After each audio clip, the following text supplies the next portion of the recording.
curious about new materials and about new machines.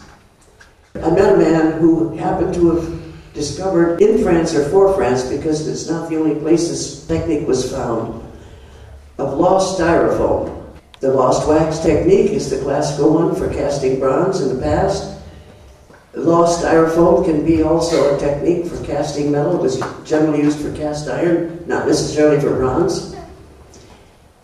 But I fell in love with that idea, and I actually had my own little foundry and had a technique that was adapted to using styrofoam. And I started to use styrofoam to make models with for sculptures. I quickly wanted something else that was not just burning the styrofoam, not just cutting it with a saw. I began to grind on it with high-speed carbureted drills, I would call it. They allowed the development of curved surfaces. This kind of surface, this has all been hollowed out, smoothed out, and developed with these high-speed carbureted drills. I mention that because my interest in tools, my curiosity about them was very great. You could recognize the flower of the volcano. This is the inhabitant of the volcano. These were 3 sculptures done for the Mastery of Evil, done for the medical school in Clermont-Ferrand, the School of Medicine and Pharmacy, I should say. Clermont-Ferrand is found in a volcanic region of France, in the center of France. The volcanoes are all dead, but it has a wonderful kind of stone, black volcanic stone. And the notion of the craters and the volcanoes is, you can feel it throughout that part of the country. That influenced me.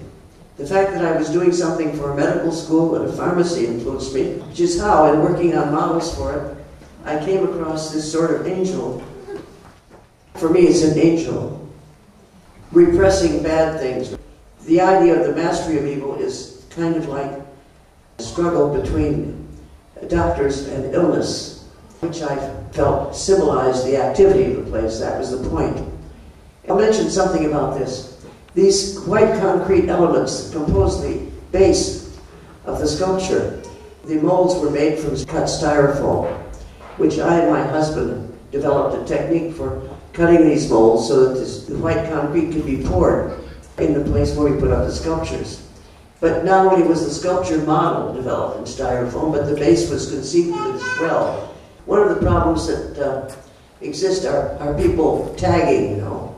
This kind of rough concrete and variegated surface prevented that, and actually the sculptures never suffered any degradation. Now these are the sculptures as they were realized. I'll mention it now because it will come up later.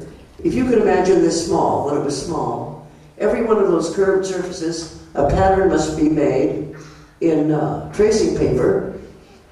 You lay it over, you don't trace it, cut it out, and then it has to be enlarged to the scale of the model, and then cut from stainless steel, and it has to be hammered. So that's where the rounded forms come from. They are all hammered, and then finished off in the way one wants them.